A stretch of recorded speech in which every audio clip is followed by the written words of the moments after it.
Previous video lecture में हमने देखा था क्लास 10 एक्सरसाइज 4.3 क्वेश्चन नंबर 9। यहाँ पर क्वेश्चन नंबर 9 हमने देखा था। अब हम क्वेश्चन नंबर 10 और 11 इस वीडियो में कंप्लीट कर लेते हैं ताकि हमारी एक्सरसाइज 4.3 कंप्लीट हो जाए। तो an express train takes 1 hour less than the passenger train. देखो ट्रेन वाला क्वेश्चन हमने पहले भी एक्सप्लेन कर दिया है, तो मैं इसकी आपको केवल इक्वेशन बनवा देता हूँ, फिर फर्दर आप सॉल्व कर लीजिएगा। तो question number 9, and passenger train takes 1 hour less than the passenger train travel 132 km between Mysore and Bangalore. तो टोटल डिस्टेंस कवर्ड कितना आ गया?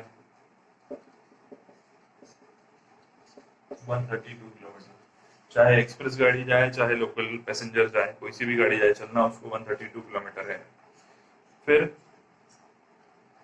एक्सप्रेस गाड़ी जो है वो 1 घंटा कम लेती है, और ये बोल रहे हैं यहाँ पे कि without taking any consideration the time is at any stop, बीच में कहीं स्टॉपेज गाड़ियों का जो है उसको अपने को कंसिडर नहीं करना है, ये इन्होंने बोला है। If the average speed of the express train is 11 kilometre per hour more than that the passenger train, तो let the speed of passenger train be x kilometre per hour. अपने जो पैसेंजर ट्रेन की speed है उसको मान लिया x kilometre per our, तो time taken by passenger train कितना हो गया?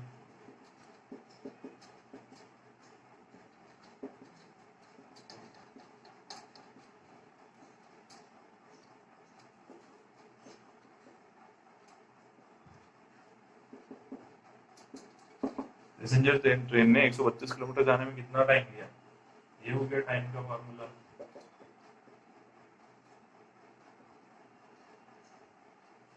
ये होता है time is equal to distance upon speed, है ना। ये फॉर्मूला एक्चुअल में स्पीड के लिए होता है, तो स्पीड यहाँ पर होता है तो टाइम मैंने यहाँ ले लिया, तो स्पीड यहाँ आ गई। तो ट्रेन अपने पास हो जाएगी 132 अपॉन x आवर्स। कितना टाइम लेगी अपनी गाड़ी जो पैसेंजर है वो? अभी एक्सप्रेस की बात कर लें। Express train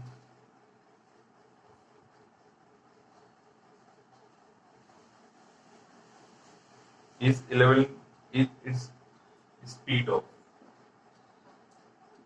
of express train is 11 kilometre per hour more मतलब क्या? ज्यादा। तो हमारी जो गाड़ी पैसेंजर चल रही थी उसमें 11 हम ऐड कर देंगे, किलोमीटर पर आवर हो गया। तो इसी तरह से गाड़ी तो ये भी 132 किलोमीटर ही जाएगी, एहसान थोड़ी नहीं है कि बहुत ज्यादा चली जाएगी। इसने खुद ने बोला है कि दोनों के बीच में डिस्टेंस जो है वो फिक्स है 132 किलोमीटर, बेंगलुरु और मैसूर। तो time taken by express train ने कितना टाइम ले लिया? Again distance upon speed, distance 132 ही है अपना, अपॉन x + 11। ये रहा। देखो आपको एक्सप्लेन करने के लिए इतनी सारी कहानी मुझे यहाँ समझानी पड़ रही है ताकि आपको अच्छे से समझ में आए कि इस टाइप के क्वेश्चन, वर्ड प्रॉब्लम्स को सॉल्व कैसे करना है। इक्वेशन तो आप सभी सॉल्व कर लेते हैं, मेन प्रॉब्लम है वर्ड प्रॉब्लम्स को अंडरस्टैंड करना और उनको इक्वेशन में फॉर्मुलेट करना। यहाँ देखते हैं। अब देखो ये चीज आप सोच सकते हैं कि एक्सप्रेस ट्रेन जब चलेगी तो सुपर फास्ट जाएगी, तेज जाएगी, तो उसमें टाइम कम लगने वाला है, और पैसेंजर ट्रेन धीरे धीरे जाएगी, जो भी उसकी धीरे स्पीड जो भी है, पर उससे तो कम ही स्पीड में जाएगी, तो उसमें टाइम ज्यादा लगने वाला है। तो 1 आवर लेस ले रहा है, तो 1 घंटा ज्यादा कौन सी ट्रेन ले रही है अपनी पैसेंजर? तो अपन यहाँ देखते हैं। तो अकॉर्डिंग टू द क्वेश्चन की बात करें, अपन टाइम बैलेंस कर रहे हैं, तो 132 upon x is equals to 132 upon x + 11 + 1। भैया 1 घंटा और ज्यादा मुझे एक्सप्रेस ट्रेन में ऐड करना पड़ेगा, तभी जाके तो पैसेंजर ट्रेन के बराबर टाइम होगा। तो हमने यही किया। आप सॉल्व कर लो। 132 upon x minus 132 upon x + 11 equal to 1। अब ये इक्वेशन अगेन आपको सॉल्व करना आता है। x की वैल्यू आप और y की वैल्यू यहाँ फाइंड कर सकते हैं।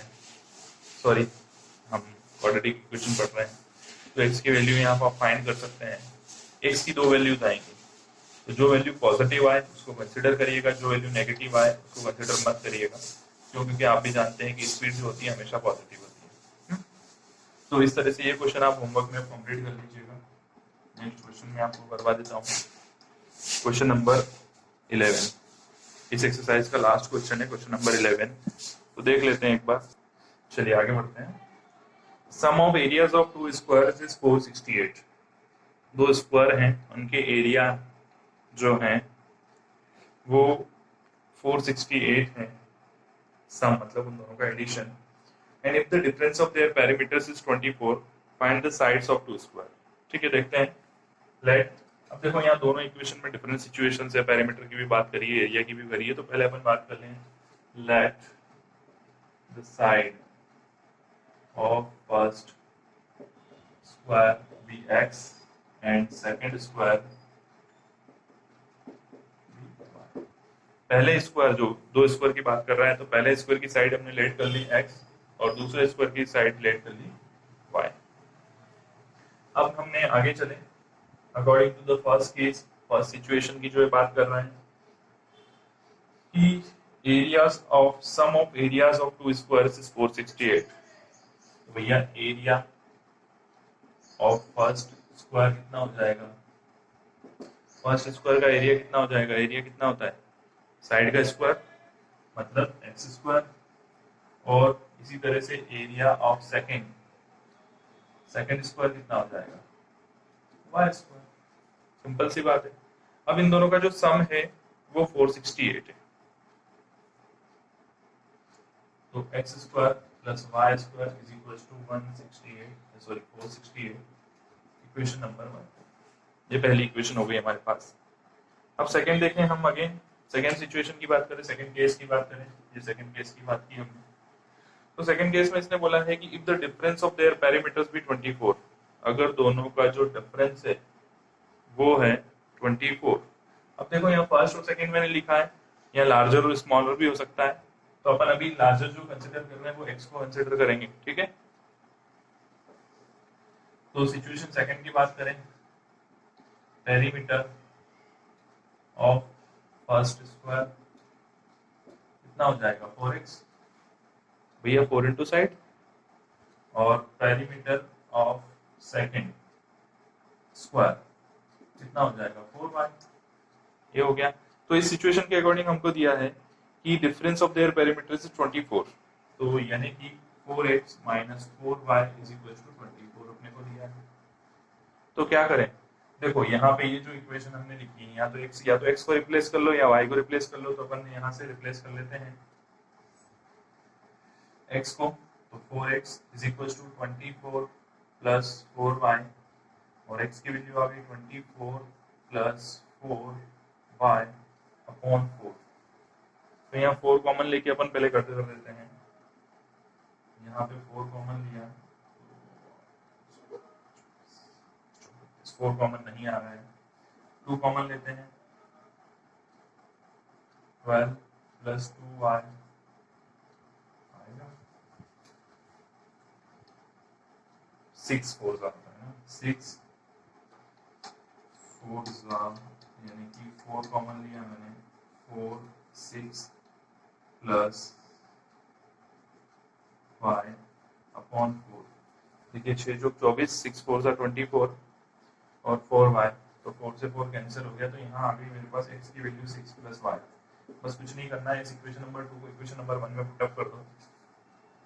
पुटिंग इक्वेशन 2 इन 1, 2 को 1 में पुट अप किया हमने, तो ये हो गया 6 plus y square is equal to 468।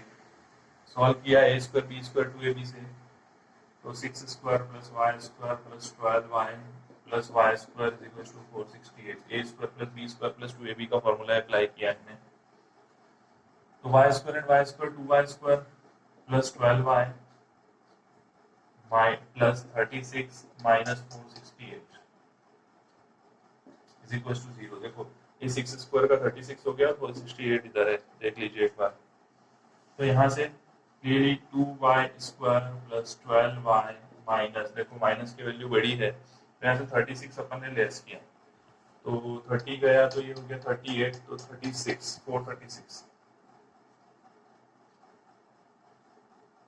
436 नहीं होगा, 8 माइनस 2 आएगा,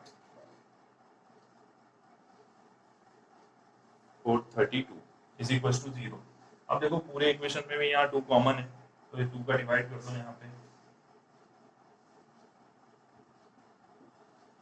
किसी भी नंबर से हम डिवाइड और मल्टीप्लाई कर सकते हैं पूरी इक्वेशन में, किसी एक नंबर में नहीं। हमने डिवाइड किया Y square plus 6y minus 432 का आधा कितना होगा, 216 इज इक्वल टू 0। देखिए ये आपकी बन गई यहाँ पर क्वाड्रेटिक इक्वेशन। इसको सॉल्व करते हैं हम, तो a की वैल्यू आ गई 1, b की वैल्यू आ गई 6, c की वैल्यू आ गई माइनस 216, 216। तो d निकाला हमने, तो b स्क्वायर माइनस 4ac, तो b स्क्वायर अपना होगा 36 माइनस 4 इंटू माइनस 216, तो 36 प्लस 2 4 8, 864, तो ये हो गया 900। तो d की वैल्यू अगर हमारे पास आई, आपको यहाँ दिख नहीं रहा है तो मैं यहाँ लिख देता हूँ 900, d आई अपने पास 900। तो यहाँ देख लेते हैं विच इज ग्रेटर देन 0, मतलब हमारे रूट जो है रियल होंगे और डिस्टिंक्ट होंगे। तो मैं इसको रबी कर देता हूँ,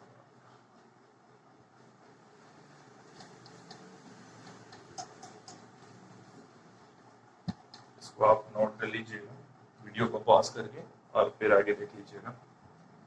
हमारे पास d की value I 900, which is greater than 0, मतलब 2 रूट है अपने पास। तो अपन फॉर्मूला अप्लाई करते हैं, minus B plus minus under root D upon 4a, या सॉरी 2a।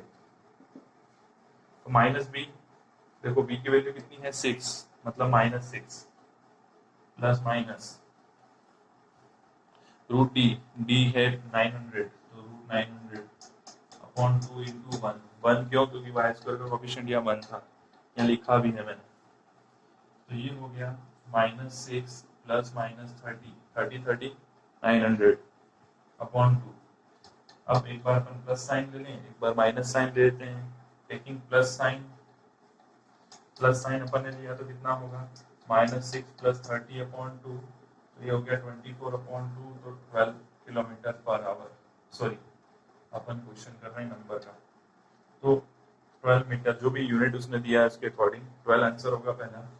और माइनस साइन अगर अपन लेते हैं तो माइनस 6 माइनस 30 अपॉन 2, तो ये कितना होगा माइनस 36, तो माइनस 36 अपॉन 2, तो माइनस 18 हो गया है। तो माइनस 18 तो किसी स्क्वायर की साइड पॉसिबल नहीं है, ये आप भी जानते हैं कि स्क्वायर है मतलब पॉजिटिव साइड होगी। तो वी विल कंसीडर 12 जो आपको यहाँ लिखा हुआ है, अब देखिएगा ये 12 आंसर आया है।